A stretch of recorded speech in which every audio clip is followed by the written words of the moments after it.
Baik, selamat malam. Assalamualaikum warahmatullahi wabarakatuh. Om Swastiastu, Namo Buddhaya, salam kebajikan, salam sehat buat kita semua.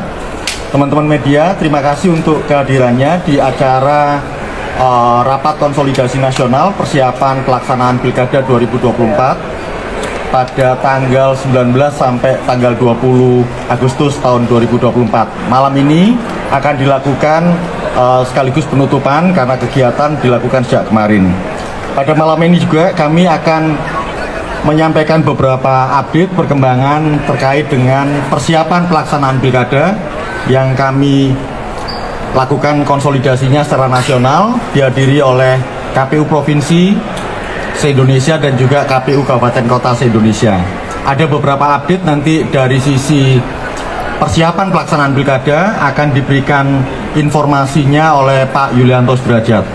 Yang kedua, akan ada update dari kami terkait dengan informasi putusan Mahkamah Konstitusi yang diputuskan pada hari ini. Nanti Pak Muhammad Afifuddin dan juga Pak Idam Holid juga akan memberikan update-nya. Saya kira itu podiumnya, saya persilakan untuk update pilkada dulu.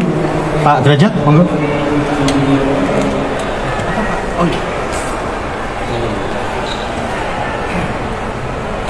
Baik, bismillahirrahmanirrahim. Assalamualaikum warahmatullahi wabarakatuh. Rekan-rekan media yang saya hormati, pada kesempatan ini kami ingin menyampaikan terkait dengan konsolidasi nasional penyelenggaraan Pilkada Serentak 2024. Seperti diketahui, pada tanggal 19 dan 20 ini KPU mengundang seluruh jajaran kami di tingkat provinsi dan tingkat kabupaten kota. Kami mengundang seluruh pimpinan, ketua dan anggota serta sekretaris di 38 provinsi dan seluruh kabupaten kota.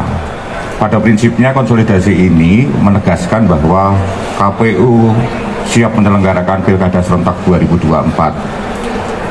Tahapan yang tinggal 98 hari lagi kami persiapkan sebaik-baiknya, dan tahapan terdekat adalah pendaftaran pasangan calon untuk di 545 daerah ya, baik untuk paslon gubernur maupun bupati wali kota. Banyak hal yang telah kami sampaikan, berikan pemahaman kepada seluruh jajaran terkait dengan tahapan penyelenggaraan pilkada ini. Berikutnya juga kami juga mengundang seluruh stakeholder pilkada, pemilu dan pilkada untuk mendapatkan dukungan penuh agar penyelenggaraan pilkada serentak di seluruh Indonesia ini berjalan dengan baik dan lancar. Alhamdulillah, konsolnas yang diselenggarakan 2 hari ini berjalan dengan baik. Pada hari ini kami mengundang seluruh narasumber juga, Pak Presiden juga hadir, Kemenko Polhukam juga hadir, dari Kejaksaan Agung juga hadir, Kementerian Dalam Negeri juga hadir, dari pimpinan KPK juga hadir, Panglima TNI hadir, Kapolri hadir. Ini menegaskan bahwa dukungan terhadap penyelenggaraan pilkada ini sangatlah penuh, dan kami mohon doa restu kepada seluruh masyarakat Indonesia agar penyelenggaraan pilkada yang tinggal 98 hari ini berjalan dengan baik dan berjalan dengan lancar. Saya kira itu aja ya update-nya untuk konsolidasi nasional penyelenggaraan Pilkada Serentak 2024 yang diselenggarakan oleh KPU Republik Indonesia yang melibatkan seluruh jajaran KPU Provinsi dan KPU Kabupaten Kota. Terima kasih. Wassalamualaikum warahmatullahi wabarakatuh. Baik, teman-teman sekalian yang saya banggakan, terima kasih atas waktu dan kesempatannya untuk menunggu kita menyampaikan konferensi pers pada malam hari ini. Sebagaimana kita tahu, kemarin 19 Agustus kita semua sudah mengikuti proses PHPU Jilid 2, sidang terakhir di Mahkamah Konstitusi.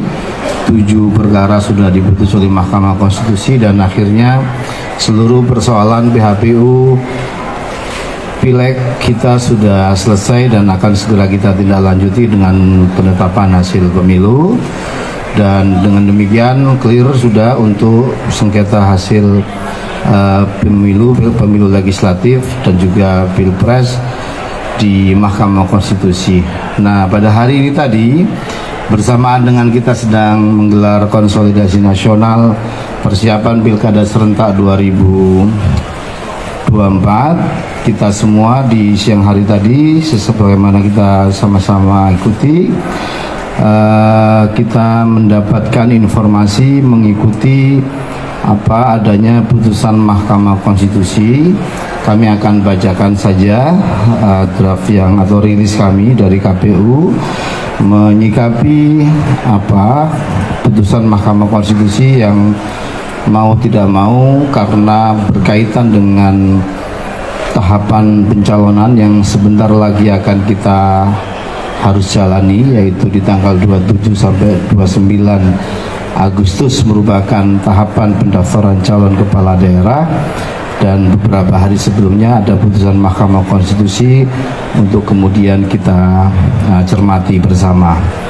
Pada hari ini Selasa 20 Agustus 2024, Mahkamah Konstitusi telah membacakan putusan uji materi terhadap Undang-Undang Nomor 10 Tahun 2016 tentang perubahan kedua atas Undang-Undang Nomor 1 Tahun 2015 tentang penetapan peraturan pemerintah pengganti Undang-Undang Nomor 1 Tahun 2014 tentang pemilihan gubernur, bupati dan wali kota menjadi undang-undang pilkada yang akan berpengaruh terhadap tahapan pendaftaran pencalonan kepala daerah yang dilaksanakan 27 Agustus sampai 29 Agustus.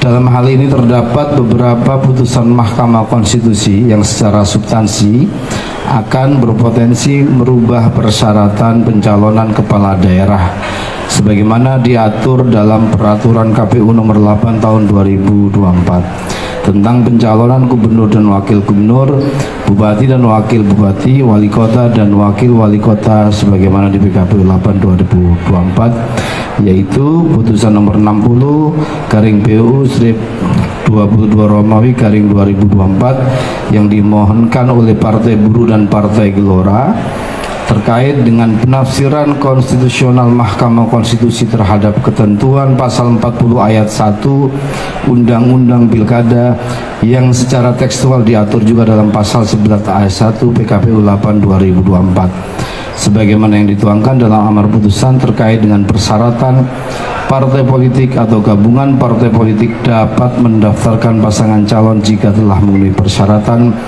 perolehan paling sedikit 20% dari jumlah kursi Dewan Perwakilan Rakyat Daerah atau 25% dari akumulasi perolehan suara sah dalam pemilihan umum anggota Dewan Perwakilan Rakyat Daerah di daerah yang bersangkutan tidak mempunyai kekuatan hukum mengikat sepanjang tidak dimaknai partai politik atau gabungan partai politik peserta pemilu dapat mendaftarkan pasangan calon jika telah memenuhi persyaratan sebagai berikut. Untuk mengusulkan calon gubernur dan calon wakil gubernur, A. Provinsi dengan penduduk termuat dalam DPT sampai dengan 2 juta jiwa, partai politik atau gabungan partai politik peserta pemilu harus memperoleh suara sah paling sedikit 10% di provinsi tersebut. Provinsi dengan jumlah penduduk yang termuat dalam DPT tetap dalam DPT lebih dari 2 juta jiwa sampai dengan 6 juta jiwa, partai politik atau gabungan partai politik harus memperoleh suara sah paling sedikit 8,5% di provinsi tersebut. C. Provinsi dengan jumlah penduduk yang termuat pada DPT lebih dari 6 juta jiwa sampai dengan 12 juta jiwa, partai politik atau gabungan partai politik peserta pemilu harus memperoleh suara sah paling sedikit 7,5% di provinsi tersebut. D. Provinsi dengan jumlah penduduk yang termuat DPT-nya lebih dari 12 juta jiwa, partai politik atau gabungan partai politik peserta pemilu harus memperoleh suara sah paling sedikit 6,5% di provinsi tersebut. Untuk mengusulkan calon bupati dan calon bupati, calon wali kota dan wali kota, A. Kabupaten kota dengan jumlah penduduk termuat pada DPT tetap pada DPT dengan 250.000 jiwa, partai politik atau gabungan partai peserta pemilu harus memperoleh suara sah paling sedikit 10% di kabupaten kota tersebut. B. B. Kabupaten kota dengan jumlah penduduk yang termuat pada daftar pemilih tetap 250.000 sampai dengan 500.000 jiwa. Partai politik atau gabungan partai politik peserta pemilu harus memperoleh suara sah paling sedikit 8,5% di kabupaten kota tersebut. C. Kabupaten kota dengan jumlah penduduk yang termuat pada daftar pemilih tetap lebih dari 500.000 sampai dengan 1 juta jiwa. Partai politik atau gabungan partai politik peserta pemilu harus memperoleh suara sah paling sedikit 7,5% di kabupaten kota tersebut. D. Kabupaten kota dengan jumlah penduduk yang termuat dalam DPT lebih dari 1 juta jiwa. Partai politik atau gabungan partai politik harus memperoleh suara sah paling sedikit 6,5% di kabupaten kota tersebut. Teman-teman sekalian, selain itu Mahkamah Konstitusi juga membatalkan pasal 40 ayat 3 Undang-Undang Pilkada yang mengatur dalam hal partai politik atau gabungan partai politik mengusulkan pasangan calon menggunakan ketentuan peroleh paling sedikit 25% dari akumulasi perolehan suara sah sebagaimana dimaksud pada ayat 1. Ketentuan itu hanya berlaku untuk partai politik yang berhak kursi di Dewan Perwakilan Rakyat Daerah yang secara tekstual diatur dalam pasal 11 ayat 3 PKPU 8 2024. Kedua, putusan Mahkamah Konstitusi nomor 70 PUU 22 Romawi garing 2024 terkait dengan persyaratan batas usia calon kepala daerah yang diatur dalam pasal 7 ayat 2 huruf C Undang-Undang Pilkada yang harus dipenuhi dalam proses pencalonan yang bermuara pada penetapan calon sebagaimana yang dituangkan dalam pertimbangan putusan Mahkamah Konstitusi di halaman 50. Sedangkan saat ini berdasarkan pasal 15 PKPU 8 2024 pemenuhan batas usia calon kepala daerah dihitung sejak pelantikan pasangan calon terpilih yang sebelumnya rumusan ketentuan tersebut merujuk pada putusan Mahkamah Agung nomor 23 garing P garing HUM garing 2024. Mengingat kedudukan putusan Mahkamah Konstitusi adalah self-executing, segera berlaku tanpa merubah undang-undang. Dalam hal ini, teman-teman sekalian, KPU mengambil langkah-langkah sebagai berikut. Pertama, kami akan mengkaji lebih detail lagi salinan putusan Mahkamah Konstitusi tersebut, lebih komprehensif lagi untuk memahami secara utuh persyaratan calon kepala daerah yang konstitusional pasca putusan Mahkamah Konstitusi. Yang kedua, kami akan melakukan konsultasi dengan DPR dan pemerintah dalam rapat dengar pendapat terkait dengan putusan Mahkamah Konstitusi tersebut, dan segera kami akan bersurat resmi ke Komisi 2 atau DPR. Yang ketiga, kita menyosialisasikan kepada partai politik terkait adanya putusan ini. Yang keempat, tentu kami akan melakukan langkah-langkah lainnya yang diperlukan dalam rangka menindaklanjuti putusan Mahkamah Konstitusi sebelum tahapan pendaftaran calon kepala daerah dilaksanakan, termasuk melakukan perubahan PKPU 8 2024 sesuai dengan mekanisme pembentukan peraturan perundang-undangan. Ada konsultasi dan seterusnya tadi itu dengan memperhatikan tahapan dan jadwal pemilihan tahun 2024 sebagaimana tertera dalam peraturan KPU nomor 2 tahun 2024. Teman-teman sekalian, Bapak Ibu sekalian, artinya KPU sebagaimana yang sudah akan melakukan langkah-langkah yang memang sudah seharusnya kita lakukan, konsultasi, membahas dengan para pihak untuk kemudian mengkaji putusan Mahkamah Konstitusi yang memang dibacakan beberapa hari menjelang masa pendaftaran calon kepala daerah akan segera dimulai. Demikian sebagai tindak lanjut atau sikap KPU atas putusan Mahkamah Konstitusi pada hari ini.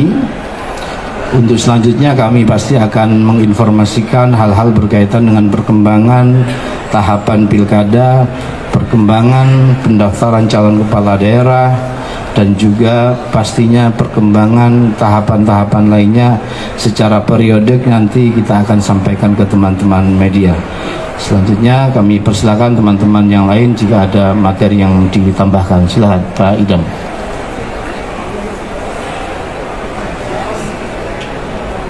Bapak Ibu sekalian, karena kami juga sedang kegiatan dan belum melakukan